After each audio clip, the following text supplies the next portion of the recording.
Young Thug stepped into one of Atlanta's most recognized jewelry shops, selected over $200,000 worth of chains, watches, and bracelets, then walked straight back out without paying anything up front. And the store approved it. They smiled for the cameras, posed for pictures beside him, let him wear the items in videos, and watched him share everything across social media.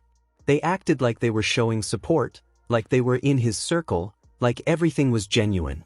Then they changed the narrative, filed a $365,000 lawsuit, and tried to paint him as dishonest in front of the public. But here's what Icebox didn't anticipate: Young Thug responded. And when he did, he uncovered something far bigger than one rapper and one jewelry store. He exposed a system that has profited from artists for years, using their names, faces, and influence as marketing fuel, then shifting the narrative the moment a lawsuit becomes more valuable. Stay tuned, because by the end of this video, you'll see how Icebox actually generates its revenue and why Young Thug's situation was never just about unpaid jewelry. It was a clear example of how the jewelry industry can exploit artists who don't understand the rules. Now, before we get into the details of this entire situation, let me keep it completely honest with all of you. This is not just a story about a rapper failing to pay his bills. If that is what you expected, you are about to get far more than you imagined. Many people looked at this situation when it first surfaced in 2018 and said Young Thug was just being careless with money, just another rapper living beyond his limits. That is the surface-level viewpoint. And that surface-level viewpoint is exactly what Icebox wanted everyone to believe. But hold on, before you start thinking this was simply Young Thug being irresponsible with money. The reality is Icebox built their entire business model around getting rappers to do exactly what Young Thug did. Take jewelry first, pay later. And they knew exactly what they were doing when they offered that deal to one of the biggest rappers in Atlanta. This was not random. This was a calculated business move. The real question is, whose strategy worked out better? This is where it becomes truly intense. So stay focused. For those who have not been following the Atlanta jewelry scene, Icebox is not just some regular shop. They are one of the most recognized jewelry stores in the entire hip-hop space. They are located on Peachtree Road in Buckhead.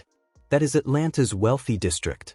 And they built their brand specifically by serving rappers, athletes, and celebrities. They are not K Jewelers. They are not a mall kiosk. They know exactly who their customers are, and they know exactly how to use those customers to grow their business.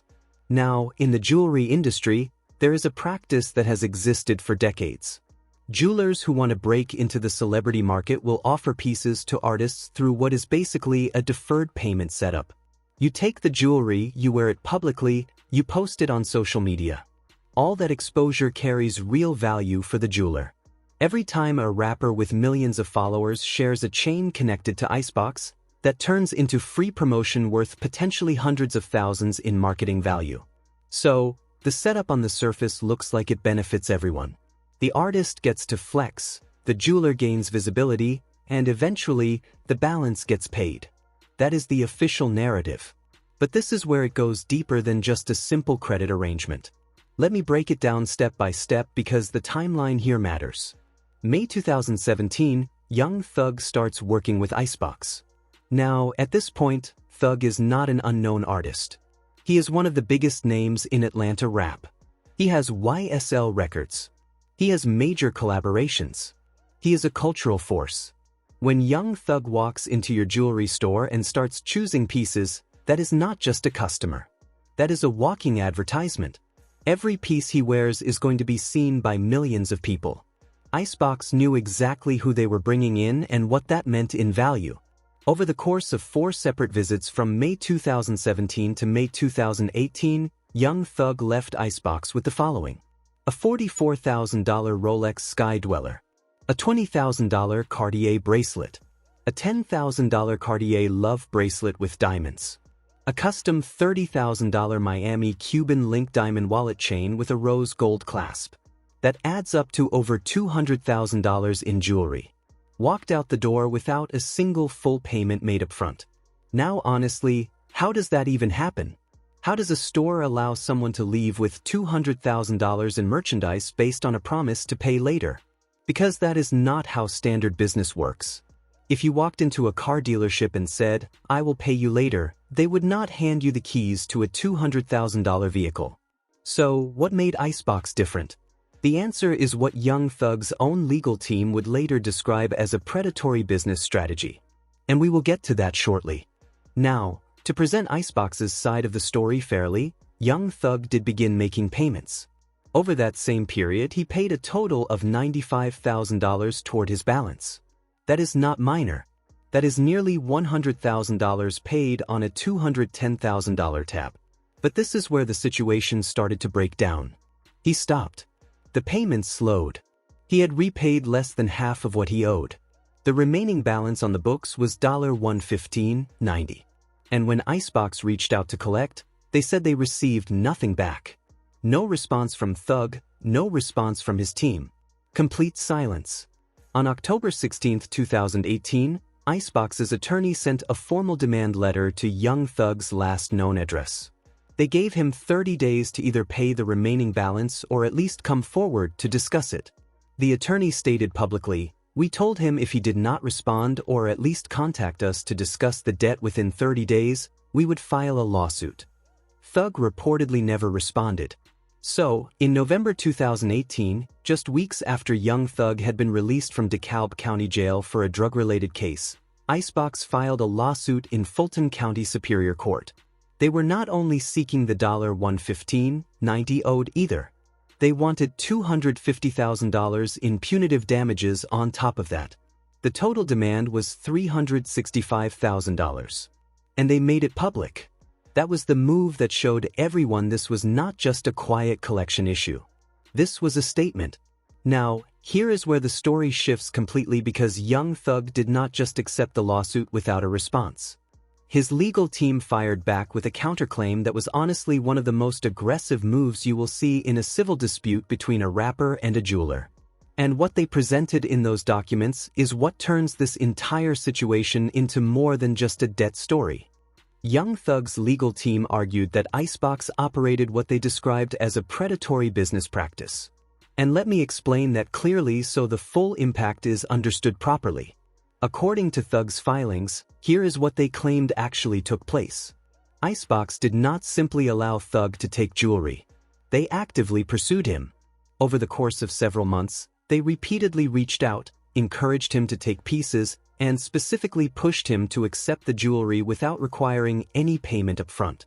They gave assurances that the terms would be reasonable and flexible and that the exact payment arrangement would be finalized at a later time.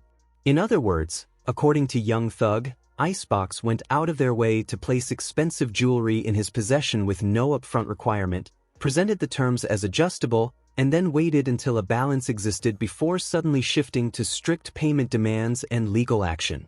Now, why would a jeweler operate like that? That is the real question.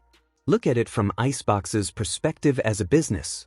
If Young Thug is moving around Atlanta wearing your jewelry for a year, posting it on Instagram to millions of followers, featuring it in videos, and showing up with it at events, how much is that worth to your brand? At the height of his popularity in 2017 and 2018, Young Thug had tens of millions of social media followers and was one of the most photographed artists in hip-hop. That kind of organic product placement is not something you can simply buy. You cannot create an advertisement that matches what a celebrity wearing your chain delivers. So Thug's argument was essentially this. Icebox already received its value from this arrangement. They gained months of celebrity-level promotion from one of hip-hop's biggest names. And then when it came time to settle the balance, they structured a situation where the legal claim became more valuable than the original debt.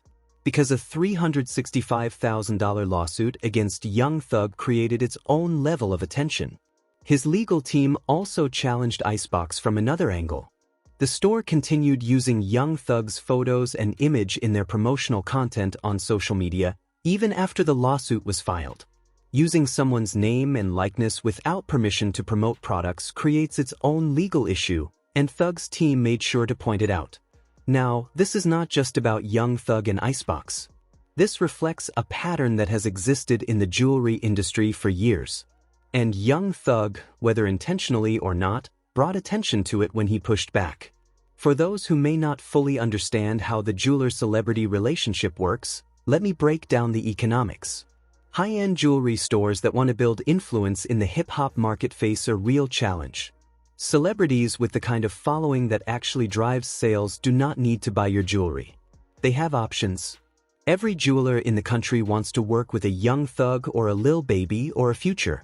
So to bring them in, stores will often offer favorable terms. Take it now, pay later, and make sure you are seen wearing our pieces as often as possible.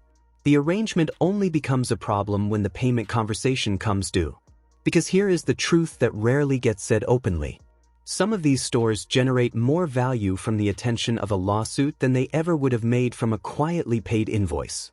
When Icebox sued Young Thug for $365,000 and made it public, every media outlet that covered that story mentioned the name Icebox hundreds of thousands of times. That level of attention can be worth millions in free promotion. The lawsuit itself turned into a marketing campaign. And here is the key point. Young Thug was not the first rapper Icebox handled this way. Not even close. Let me show you Exhibit A in the argument that this is a pattern and not just a one-time situation. Soulja Boy. Yes, that's Soulja Boy. The artist who helped bring Atlanta rap into the spotlight with Crank That back in 2007. Soulja Boy has publicly said that he was the first rapper to shop at Icebox. That he helped build the store's reputation before other celebrities started walking through their doors. And there is some truth to that. Icebox themselves have acknowledged that Soulja was one of their earliest high-profile clients. But here is what Soulja apparently did not realize while he was boosting Icebox's image. He was also building up a balance. In October 2011, Soulja Boy made purchases totaling $45,144 at the store. Then he returned and made additional purchases, along with requesting several jewelry repairs totaling another $15,726. The balance kept rising. The payments eventually stopped. And in 2013, just 2 years after those purchases, Icebox filed a lawsuit against Soulja Boy in Fulton County State Court for more than $60,000 in unpaid debt. Now, fast forward to 2021. Soulja Boy posted a viral tweet claiming he was the first rapper at Icebox, clearly expecting recognition or respect. What happened next? They responded through TMZ and said that the tweet meant nothing to them because the lawsuit from 2013 was still unresolved 8 years later. The debt had grown from $60,000 to nearly $200,000 with interest and fees. A judge had already ruled in their favor. They had attorneys assigned to recover the funds. And here is the striking part. When those attorneys attempted to locate money in Soulja Boy's accounts, they reportedly found less than $10,000. And think about that. A rapper who claimed to help build Icebox's reputation ended up owing them $200,000 years.